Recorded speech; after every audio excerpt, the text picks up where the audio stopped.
Hey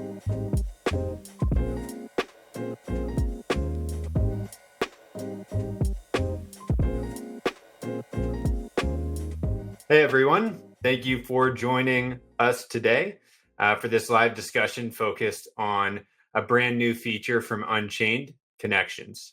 For everyone out there who is watching today who is already an Unchained client, first and foremost, just want to thank you for your partnership.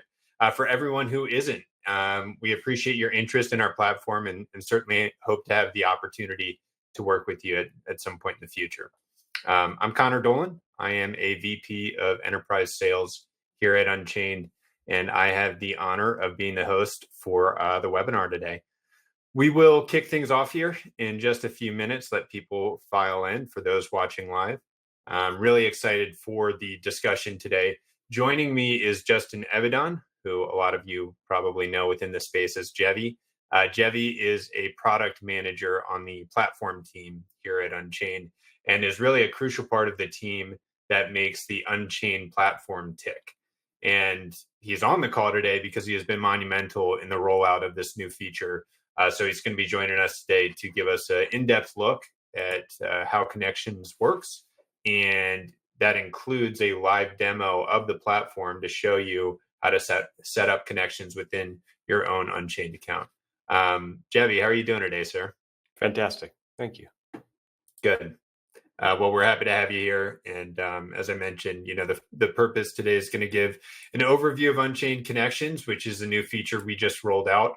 We really believe it's going to be the next evolution of custody and a huge part of our roadmap moving forward, which is why we want to spend the time today to really dive into it and teach you about the power of connections. So a couple of quick housekeeping items before we jump into everything.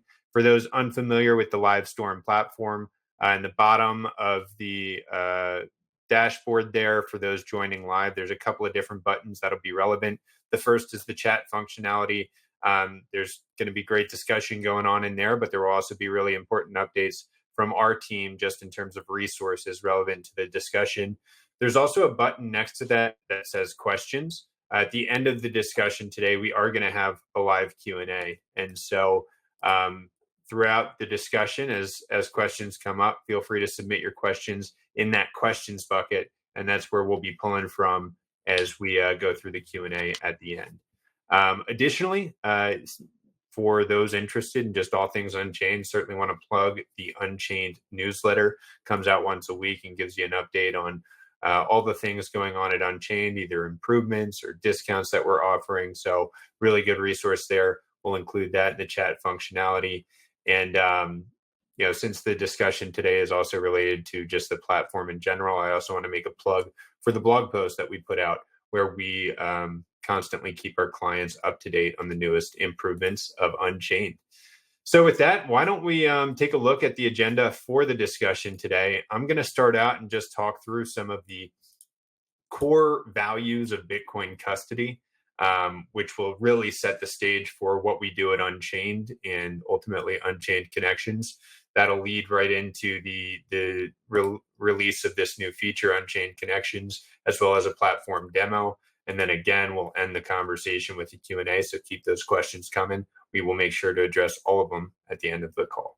So jumping right into Bitcoin custody basics, I'll kick things off here. And there's a lot to cover. We could spend a full hour just talking through this slide alone. From a high level, though, one of the core values of Bitcoin is the fact that it is a digital bearer asset. It's final settlement, similar to some of the values that people associate with like physical gold. And you combine that with this fixed supply, and that's where it gets a lot of its value from. And when you think through custody of Bitcoin, that is a huge part of any Bitcoiner's journey. After getting over the initial hurdle of buying Bitcoin, the next is to figure out, how do I custody this Bitcoin? Because I want to hold it for a really long time. And ultimately, the goal of Bitcoin custody is going to be to eliminate single points of failure that exist within a custody model. One of the biggest single points of failure that everyone on this call is probably at least loosely familiar with is the risk of counterparties. And specifically within the crypto space or the digital asset space, exchanges. A lot of individuals buy their Bitcoin on an exchange and they leave it on there. But if that exchange doesn't do a good job of protecting the keys on your behalf, you risk losing all of your assets. And just over the last couple of years on the screen here, you can see some of the biggest insolvencies or exchange hacks that have happened. Billions of dollars have been lost forever. Sometimes people's entire life savings. FTX and Sam Bankman-Fried's probably the most noticeable. But the point here is that one of the biggest risks in terms of Bitcoin custody is leaving it on an exchange. And that's where Unchained comes in. So for those that are unfamiliar with Unchained, we are one of the largest Bitcoin-only financial services company in the space today. We have over 96,000 Bitcoin secured through the Unchained platform, over 8,000 clients.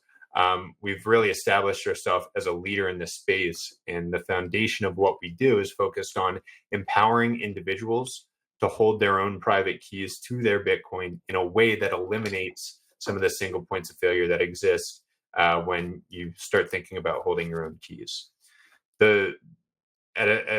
When we think through the Unchained custody model, the foundation of it is multi-signature custody, and more specifically, 2 of 3 multi-signature custody. So what we do is we help clients set up addresses on the Bitcoin blockchain that have 3 private keys associated with them, and you need any 2 of the 3 keys to move the Bitcoin. The benefit of multi-signature custody in this structure is that I can lose a key and still recover the Bitcoin because there are 3 keys and I only need 2 to access the Bitcoin. We build these addresses where Unchained holds 1 key, and as a client, you hold 2 keys in the form of 2 hardware wallets and their seed phrases. And the end result of this is what we call collaborative custody. We only have 1 key at Unchained, unlike the exchanges that I had shown on the screen just a moment ago. We actually do not have the ability to move your Bitcoin or rehypothecate your Bitcoin because we only have 1 key and you need 2 keys to sign and move the Bitcoin. On the flip side, as a client, you hold 2 keys. Just like you would be with single signature custody, you're the only person in the world with access to the Bitcoin, with some key differences. One, we've moved away from the single point of failure that exists with just having 1 key, single signature custody. And you're not doing this alone. You have a team here that is holding one of the keys alongside you. So if anything happened to one of your keys, and we have a full range of support options if you want education guidance on how to set up these devices and hold your own keys. So that is the foundation of everything that we do at Unchained. We layer financial services on top of that. We have accounts for personal Bitcoin, business, trust, retirement accounts. We have a trading desk. There's a lot to learn about Unchained. And if you are interested, go to unchained.com, book a consultation with our team. We're happy to tell you more. I walk through that one because it's really important to give the background of Unchained, but it also really builds the discussion surrounding Unchained Connections, because the next evolution where we see Bitcoin custody going is really creating a network of keys. So you may already be an Unchained client and hold keys yourself in this 2 of 3 model. But what about your family members or your friends? Do they own Bitcoin? And if they do, is that Bitcoin sitting on an exchange? I would venture to guess for at least a portion of those, the answer is yes. There are risks that exist with single signature custody and just holding 1 key. But for some individuals, this idea of 2 of 3 custody and holding 2 keys, it can be a lot to manage. And so there was this need in this space that we saw, and clients were asking for ways to help their family and friends get onboarded to Unchained without necessarily going through all the friction that exists with holding 2 keys yourself. So from that, we get connections. So Unchained Connections is a project that is really a long time in the making. Our team started exploring this idea, I think, over 5 years ago now. And we really believe that this feature is going to be a massive stepping stone for the company as we expand the ability for individuals all over the world to custody their Bitcoin in a secure way and further this mission of a decentralized network of keys. So you may have been able to guess by some of the context, but what is Connections? Connections gives you the ability within your Unchained account to easily connect your account and share keys across Unchained profiles for your family and friends, or even, we'll get into this for some business context as well. The idea would be if I have 2 keys and I'm an Unchained client and I have a family or a friend that wants to get onboarded, they understand multi-sig, they understand the value of, or maybe they don't understand multi-sig, but they understand the value of creating a fault tolerant model and eliminating counterparty risk, but maybe they don't want to hold two keys themselves. As an Unchained client, I can share one of my two keys with my family member or my friend. They only need to set up one key. And within that 2 of 3 model, I hold a key, my family member holds a key, and Unchained holds that third key. And at any point, I can access the Bitcoin using any 2 of those 3 keys, whether it's me and my family member using our keys to move the Bitcoin, or either of us using our key and asking Unchained to provide the second signer. All of this results, we believe, in inherent security, in greater control and flexibility in terms of the custody models that you can set up. I think there's a component here, and we'll talk through it, I think, a little bit later in terms of inheritance and the value there. And we really just believe this is going to be a foundational aspect of everything to come moving forward. A couple of ideas in terms of use cases to think about. The most common or familiar one is holding a key on behalf of a family member. And just one quick testimonial there. I worked with a client the other day who had 3 children that were over 18 years old that all wanted to set up IRAs at Unchained. But the idea of them each holding 2 keys individually was a lot for kind of the whole family to take in. He used Connections to share one of his keys with all 3 of his children. They each 3 set up IRAs with Unchained. They're each holding a key. The client is holding one key that is shared 3 different times, and Unchained holds the third key. It's a much cleaner setup and allows for these networks of keys to be built. We also think there's going to be some business use cases here as well. For an RIA, for example, who wants to hold a key on behalf of their client. Donor advised funds, where donors can actually control a key in that quorum. Miners, we really believe there's a lot of different business opportunities here. I think all of this is really exciting to talk about, but it's much more exciting to get our hands on and actually see. So I'll stop running my mouth here, and we're going to pass this over to our main man, Jevi, to actually jump in and go through a platform demo of how Connections works and how to set up Connections and share Connections within your own profile. All right. Thank you, Connor. Share my screen here. Hopefully we can have this expand out.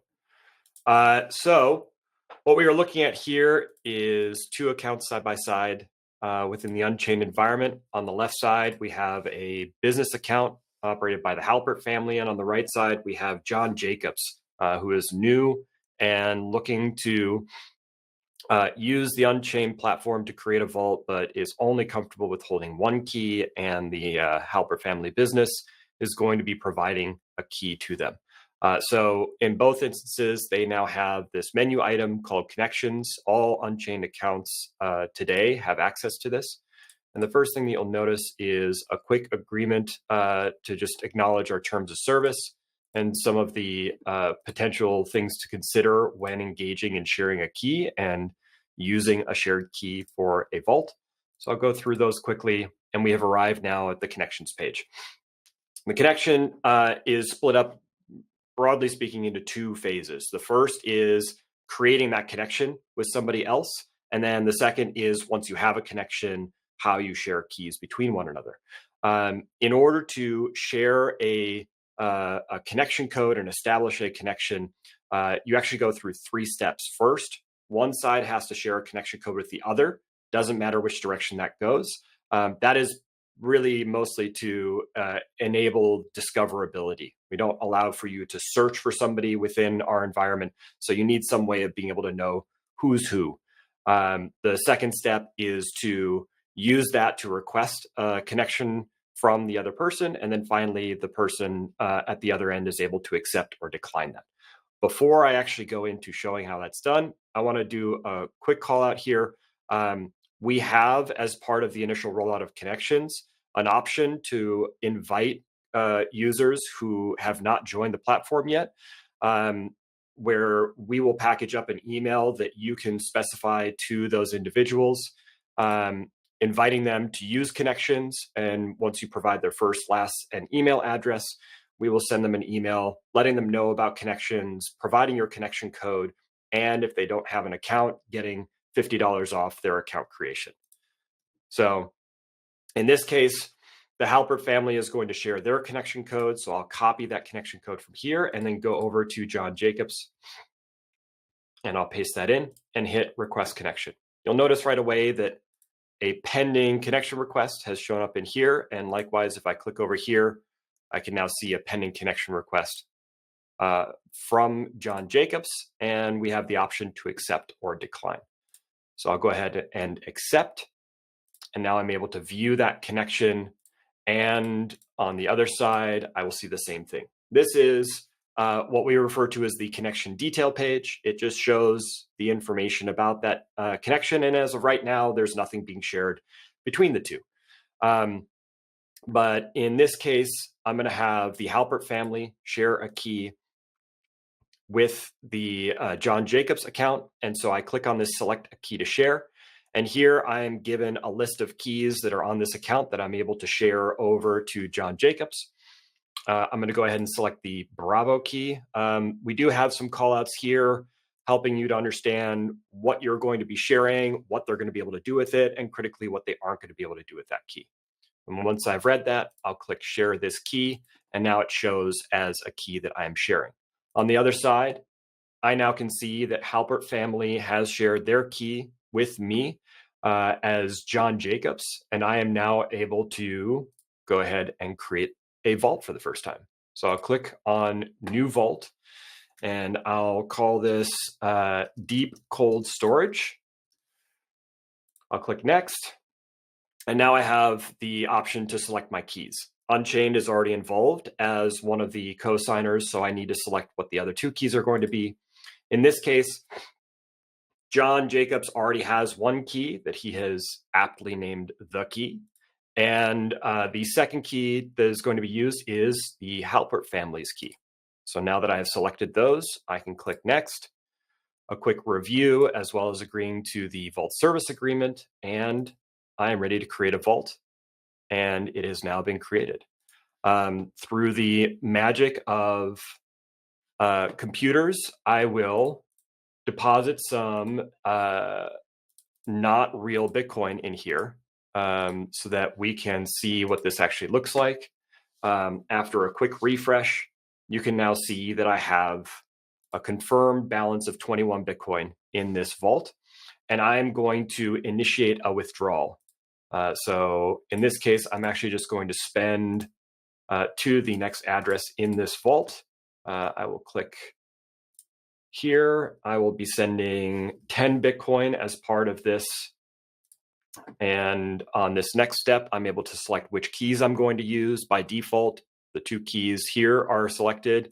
You can select Unchained if you need them to co-sign, but I'll click Next and create transaction.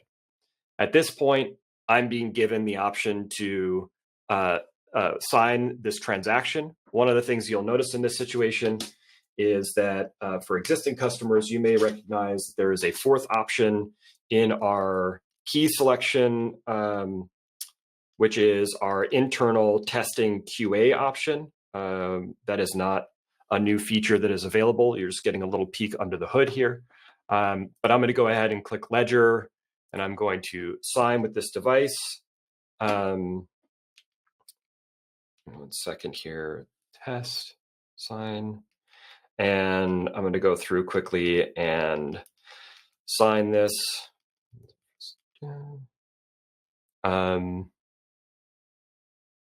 During this period of time, the other participant, the Halpert family, has been notified that there is a transaction where they have been asked to sign by email, and they would be in a position to go through and do the same process on their side. In fact, if I click over here, you'll notice that now there is this one on the notification bell, and it's asking for the Halpert family to sign with their key.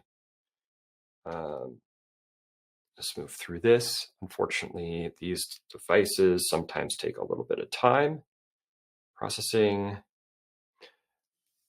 I'll start to get this one staged to do the same. And in fact, in the interest of time, I have signed that transaction. So you can now see on the right side, this is signed. On the left side, this is now showing an option here. I could go through and sign this transaction with another device, but I am, no, I actually have to go through it because our QA route doesn't work on this. So give me 1 second to finish this up here. Open up this here, sign, go through and approve. I strongly recommend that as you are signing transactions, that you are not trying to speed run them in the way that I am. It is important to take your time when moving Bitcoin. Bitcoin transactions are permanent, and reviewing all the information as you go through the entire process is critical in ensuring the safety and security of your Bitcoin. All right, we're getting close to the end here. Checking fees.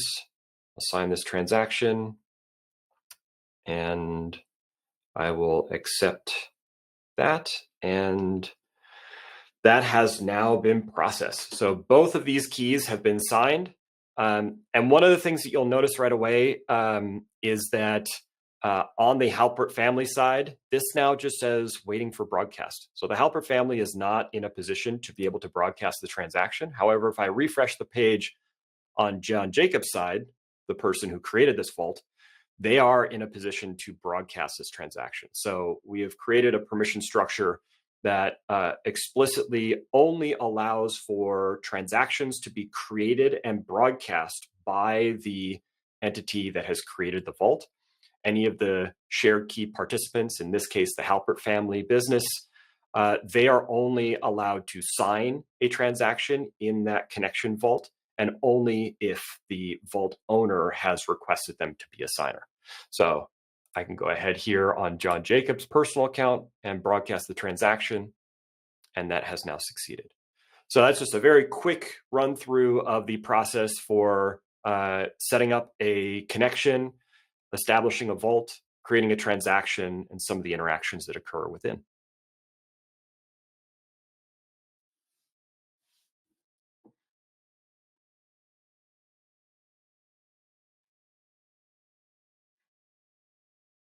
Connor, any additional thoughts you have? No, I think thank you for running through that. I think it's a great demo.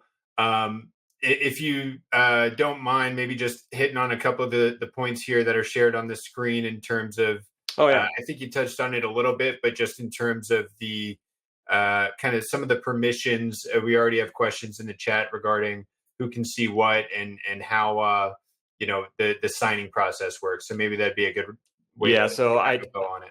Yeah, sure. I touched on most of that just at the end there, but I can reiterate it because I think it's important to stress when you are connected with somebody else and you have shared a key with them. You are only able to participate in any additional transactions or movement of their Bitcoin at their request. You are not, as a participant in their vault, able to get in there and start creating transactions and broadcasting them, requesting that Unchained sign a transaction, especially in the context where there is this third key participant in us at Unchained. Clients want to be confident that the person who has shared a key with them that they're using in their vault, they aren't going to be able to go around them and go directly to Unchained and say, hey, I need you to move this Bitcoin. We are very explicit about, the person that creates the vault is ultimately the one that is in control of that Bitcoin, is responsible for that Bitcoin. Like one other thing that I didn't touch on that I want to make sure I drill on here. Just like with any other vault at Unchained, it is critical that you as the vault owner, once you have created the vault, you are saving and downloading a copy of the wallet configuration file. This is a small document that informs you of all of the 3 keys that are involved. And you can think of it almost like the treasure map to be able to locate your Bitcoin. Without that, if one of the key participants were to no longer be available, without having that information as to the public key information for all three keys, you would not be able to locate that Bitcoin again. And so retaining that as a copy in the event that one of the key participants is no longer available, in particular Unchained, if we were to suddenly no longer be able to provide business due to changes outside of our control, that would be a critical piece of information that you would want to retain. The same is true with these connection vaults. The vault owner is the one that is responsible for securing that information and carrying that forward, such that in the event there were to be an unexpected change in circumstances, that they would still be empowered to create a transaction using an external coordinator and reach out to their shared key participant outside of the Unchained platform. Perfect. Yeah, I think that's a great way to wrap that section up. And I guess one last thought I just wanted to point out here, front runs the Q&A a bit because I see one of the questions in the hopper, but I do want to touch on it now because I think it speaks to kind of the future roadmap of what Unchained Connections looks like. So to Jevy's point, I think, I'll hit on it for maybe a third time here, which is even if someone is sharing a key with you and establishes a connection with you, they still don't have we've thought through that process where we want to prevent someone from, saying that they're really trustworthy and sharing a key with you and then immediately trying to use that key and asking Unchained to act as a second signer. So we have put in protections in place to prevent that. One thing kind of in the next iteration of connections and moving forward is the idea of like blind vault, key signatures. So from the standpoint of I can share a key you can establish connections without actually sharing your vault balance, which is obviously a really sensitive piece of information that you only want to trust with certain people. So that's in the near term kind of roadmap for Unchained Connections. I think it gives you an idea of the power of this. I really appreciate you walking through that demo, Justin. And as we kind of wrap things up here and pivot to Q&A, I do just want to take a moment to thank everyone for joining kind of the official portion of the discussion today. For those that are interested in learning more about Unchained, go to unchained.com. You can schedule a consultation with our team. Happy to talk through connections. You can always set up a support call with our team if you need support in learning how to set up connections yourself or building out your accounts. But we do appreciate the interest and everyone's participation today. And with that, we'll jump into Q&A here in just a moment, but do just want to kind of officially thank everyone for joining the session today. So with that, let's take a look at the Q&A box. I already see them coming in. So I see some questions in the queue here. Where is a good place to start? So this one came in from Nick. I think this is a really good point to touch on. I'll throw this one to you, Jevy. What's preventing me from sharing the two keys among friends in geographically separate locations without using connections? There's nothing that's necessarily stopping you. I think the critical thing here is that in using Unchained Connections, you're gaining access to Unchained as a key holder in your quorum. Securing Bitcoin is, and especially doing it in a way that empowers the individual to take self-custody, is something that comes with a lot of responsibility. And the deeper that you go into security choices, the more technical and complicated it can get. Multisignature is certainly more technically complex than something like a single ledger device that you have 12 words backed up on a piece of paper. But there are significant trade-offs there. And one of the things that we stress here at Unchained is the importance of eliminating single points of failure. You are certainly able to operate a multisig on your own, where you hold two keys and you have somebody else holding the third key. But you lose the benefit of having us as a partner in that process of thinking through some of the technical complexities, getting it set up right, making sure that on an ongoing basis, you are checking to ensure that you have access to those keys and that you are not unnecessarily losing sight of the responsibility that you have. So the short answer is there's nothing stopping you from doing so. We're just trying to create yet another way to empower our clients at Unchained to engage in the type of collaborative custody that they want to, while being able to involve Unchained as a trusted partner. Perfect.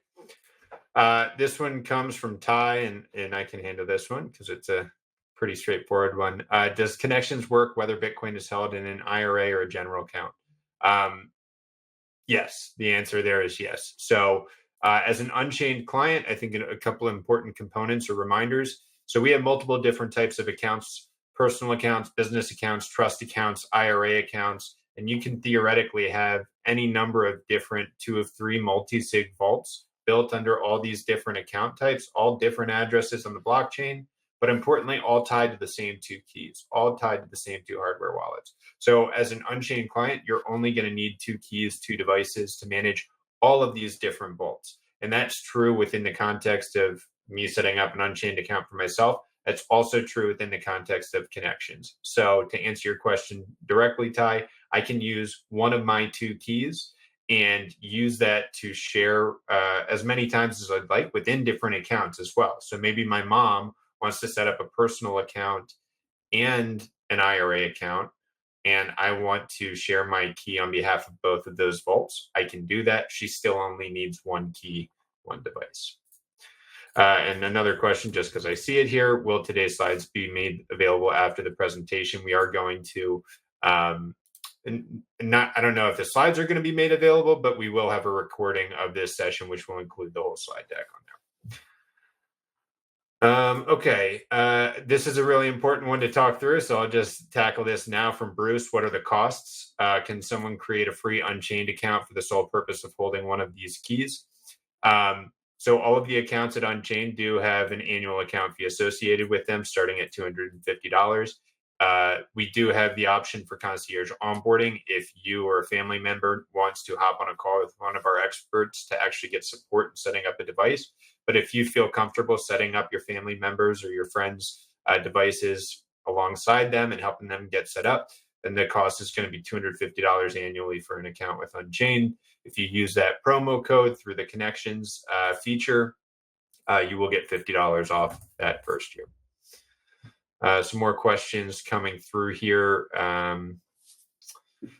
So, Javi, I'll pass this one to you. If I have 2 keys as a current Unchained client, can I share both keys for my parents if they didn't want to hold their keys themselves? It's a good question. The answer is no. And the reason for that is that we are wanting to ensure that our clients aren't inadvertently becoming money transmitters and holding a majority of the keys on behalf of somebody else certainly puts them in a position to be that. In those instances where you're trying to help secure Bitcoin on behalf of loved ones who are perhaps not capable of or interested in or able to hold even 1 key, you can either engage another family member to hold a key. So each of you could share 1 key with your parents' account. They could then create a vault.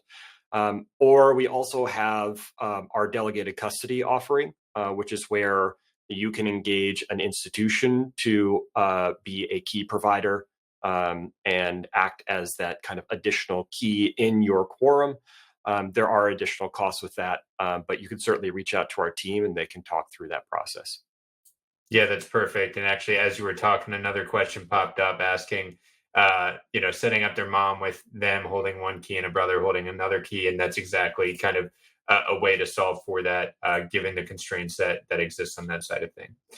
I have, that's correct, Rourke. There's a follow-up question there from Rourke saying, but she wouldn't have one, just each of us, right? And you could set it up that way where she has an account, it's titled under her name or her IRA or her trust. It's still 2 of 3. There's still no one party that has unilateral access to Bitcoin in that scenario, where brother 1 is holding a key, brother 2 is holding a key, and Unchained is holding a key. But the actual Bitcoin is legally owned and titled to the account owner, which in this case would be the mom. Connor, I just want to follow up on that. As I was mentioning earlier regarding the wallet configuration file, there may be scenarios like the one that we're just describing here, where a non-technical parent or an elderly person is having two more technical individuals holding keys for them and sharing them with them to create a vault. That parent that creates the vault is the one that has the wallet configuration file information that is necessary to bring those other two together along with Unchained's key to ensure that they all have the information necessary in the event that Unchained were to not be available to help create and sign a transaction. Or at least their platform be available. So it is important when you are guiding somebody else through this process, if you are helping a non-technical individual set up a vault, that they are aware of the need to back up that wallet configuration file. Perfect. Thank you for clarifying that. That's a really important component of being an Unchained client, any way you cut it. And it really gives you the power and kind of, at least for me, like peace of mind, knowing that anything can happen to Unchained and I can still have access to my Bitcoin. But there are steps you need to follow on the front end to make sure you actually have the ability to do that if something were to happen. I have like 4 different questions here that I'm going to kind of combine into one speaking point, which is talking through inheritance. There are a lot of questions about how does this work in the case of inheritance? Do we have any solutions for inheritance? How do we compare to some of the other competitors out there from an inheritance standpoint? And I think for this conversation, how does connections tie in? So I'm happy to tackle that because I think there's a couple of different components to it. Most importantly is that with Unchained, I think the collaborative custody model that we offer and the 2 of 3 model where you hold 2 keys and we hold 1, and the fact that we are doing this directly on Bitcoin, utilizing cold storage and utilizing seed phrases, I really do, I'm biased here, but I think we have the best inheritance solution within the Bitcoin space. The benefit being as a client, if you're holding 2 keys and we're holding 1, there are 4 things that you are securing: 2 devices and 2 seed phrases in 4 different places, 4 different hiding spots at a minimum. As long as one of those 4 is successfully passed on to the executor of your estate, ideally in the form of a seed phrase, you will always have the ability to access the Bitcoin and recover the Bitcoin as long as Unchained is there. And not only that, but it helps solve a really important question within Bitcoin, which is how do I make sure my Bitcoin is passed along appropriately when I die without giving anyone access to my Bitcoin while I'm alive? Because with single signature custody, when I give someone a copy of my seed phrase and say, if anything happens to me, this is all my Bitcoin, they have all of the key information there to either access that Bitcoin, or if they don't protect that seed phrase properly and they lose the seed phrase and it gets into the wrong hands, when there's one key, there's a single point of failure there where you can lose all your Bitcoin. With 2 of 3 collaborative custody, just as an Unchained client in general, leaving connections aside for a second, I now have a solution there. I can leave a copy of one of my 2 seed phrases with my loved one, with my executor of my estate. I can rest easy at night knowing that they don't have unilateral access to the Bitcoin.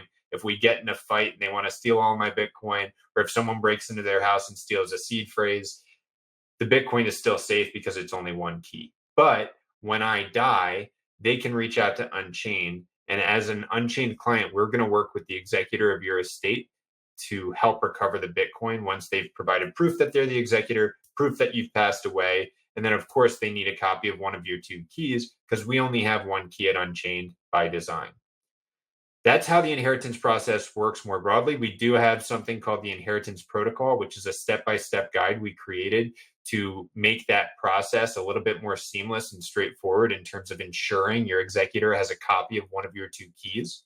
We also have a full kind of hands-on signature service, which is dedicated account management, unlimited calls with your dedicated account manager to hash out all aspects of your Bitcoin custody model. A huge aspect of that is inheritance and thinking through all the different contingency plans. So not only do we have the infrastructure in place to make one of the greatest inheritance solutions in the space, probably the greatest, but we also have a support team to back it up. And that's a really important component here. So to get to the question about connections specifically, how does connections play into this? Well, it really just makes that process even cleaner, even more seamless in the scenario where the executor of your estate is one of the people holding one of the keys. So, or even if not, if I'm setting up a connection with my brother and I pass away, if my brother is the executor of my estate and he's connected on this vault and already holds a key, that inheritance process is going to be even more seamless because he already is set up on Unchained's platform. He already has the hardware wallet ready to go. And he has he's familiar with the infrastructure in our system. Even if not, even if he isn't the executor, but I have this 2 of 3 model set up, I can set up an inheritance plan to make sure that my brother knows who my executor is and basically follows the instructions. If something happens to me, protect this seed phrase at all costs and reach out to my executor. So a little bit of a long answer to that question, but I get really passionate about it because I think that's one of the most underlooked and underappreciated aspects of multi-sig in general. And I think it's a huge reason why we are, the best Bitcoin company in the space today, is because we're really thinking through, how do I secure my Bitcoin for decades or generations to come? Jebby, anything else to add there? I know I just went on a soapbox for 5 minutes. There's a reason you have a soapbox for it. Perfect. So I have another question here from Ty. Do the key holders have to have an Unchained account? Is there a cost to them? And the answer there, yes, Ty, is that they do need to have an Unchained account in order to be able to establish a connection, either to hold one key on behalf of someone else or to hold one key within their own account. Okay, I'm just catching up here, taking a look at some of the other questions in the queue.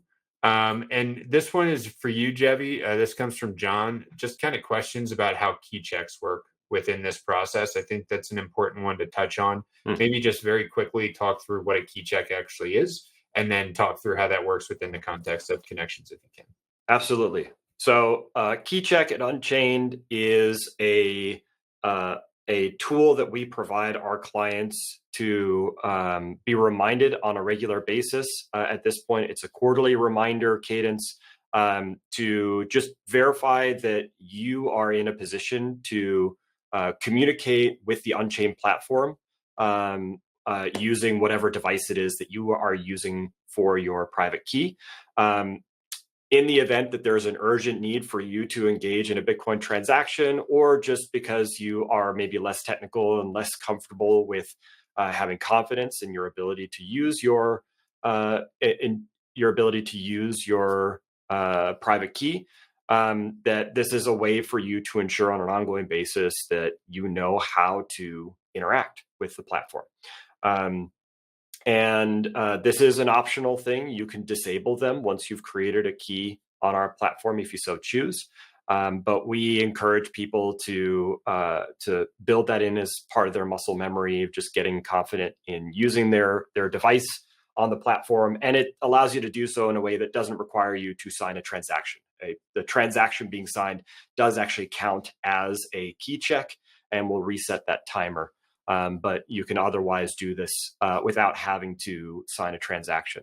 In the context of connections, so currently, as a key check expires, if you have not performed it within that quarter, we change the state to what's referred to internally as stale, where you're not allowed to use that key to create new vaults. And we're trying to kind of the intention there was to help ensure that people aren't unnecessarily using keys they maybe no longer have access to in order to be able to operate on the platform. We are in the process of making some changes. Primarily, we're no longer going to be referring to them as key checks. We're going to be referring to them as device checks, which I think more accurately aligns the terminology in terms of what it is that you're actually trying to do. You're not checking that you have your private key information stored securely. You're checking that you know how to use the device and the device can communicate with the platform. But we are likely going to leave in place, if there is an expired or an elapsed period on one of these device checks, that sharing that key with somebody else is not going to be possible, that you need to be able to confirm that that is something you still have access to before giving it to them and them being allowed to be able to use it. While I'm on the topic, I'm going to parlay a little bit into an adjacent topic, which is, I think there was a question somewhere in there. I saw it earlier and I'm just going to speak to it now, but I'll paraphrase. It was something along the lines of, I think it was in relation to, you had mentioned the IRA client who shared his key with his 3 children. And the way in which Connections empowers individuals in these collaborative environments is that you can have a single key that you add to the platform, and you can then share that as many times as you want to with other participants. And even those individual participants you share it with can use that key in as many vaults as they want to. And all of that still aggregates up to this one single key. So it allows you to be more focused on securing less private key information, and still being in a position to sign transactions for whoever else it is that you are connecting with. It's one of the ways in which we reduce some of the technical complexity of multisig and having to keep track of a bunch of different private keys, is that you can take some of that burden off by relying on us to be able to know how to derive more keys from the same key. It's one of the really cool parts of Bitcoin private keys. Yeah, super informative. Thanks for walking through that. One last question here in the queue, and then I don't see anything else at this time. This question comes from Kevin asking about accounts for miners. So MINORS, not MINERS, which we do support as well. So if you have a Bitcoin mining company, feel free to reach out. But Kevin was asking, can kids under 18 have their own account? I'd like to legally gift my kids Bitcoin by setting up a connection alongside them. The short answer there, Kevin, is no. At this time, we do not support accounts for individuals under 18. That could change in the future. For the time being, the way that you could build 3 different vaults under your personal account titled to Kevin the individual, and you could name them Johnny's vault and Bobby's vault and Susie's vault, your 3 kids, and deposit Bitcoin into each of them. At the end of the day, all that Bitcoin is going to roll up legally to Kevin the individual. So it's a matter of utilizing our platform in conjunction with an inheritance plan, with your will.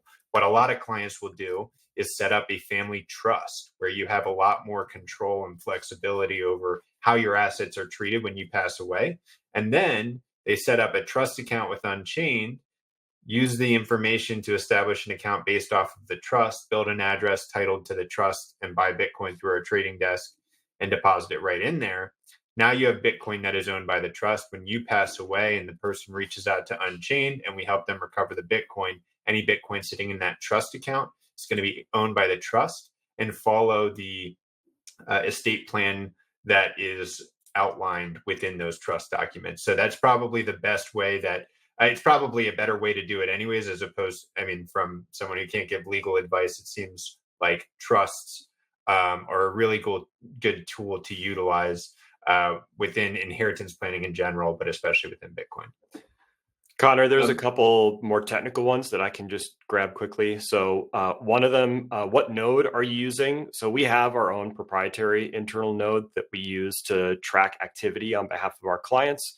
And part of Unchained's operations is checking for activity so that our clients can be notified if there is a new deposit that is recognized on their vault, or when there are transactions that are going out of their wallets. There is we have an open source software wallet coordinator called Caravan that you can use to open up your wallet outside of the Unchained environment. And you can point your own node to that software in order to be able to see that activity. But we're still going to be tracking that information on behalf of your Unchained account, so that when you log in to your Unchained account, we're able to show you the balance of each of your vaults, show the transaction history. And then the other one is support for 3 of 5 on the roadmap. For those unfamiliar, our multi-sig vaults and loans are built on a 2 of 3 multi-sig, where there are 3 keys that are securing the Bitcoin within that wallet, and 2 are required to sign a transaction in order to move Bitcoin. And there are instances where people want to have different quorum sizes. They may want to have 5 keys or 7 keys. They might want to have different number of required signatures. That is something that we have talked about. There is nothing concrete on the roadmap at this point in time, but there are some potential murmurings in that direction. I won't speak to any right now, but yeah. Perfect. All right. Well, with that, I think that wraps up the Q&A section for today. Really appreciate everyone who's still on the line live with us. We always appreciate the participation in these events and had a lot of really good questions in the queue. There's some really good kind of final links shared in the chat.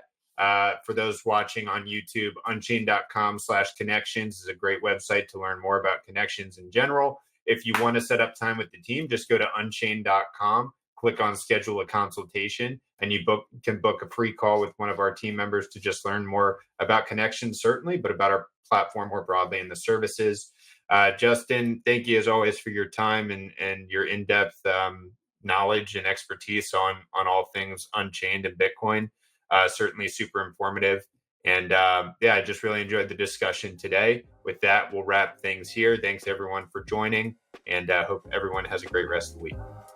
Thanks, Connor.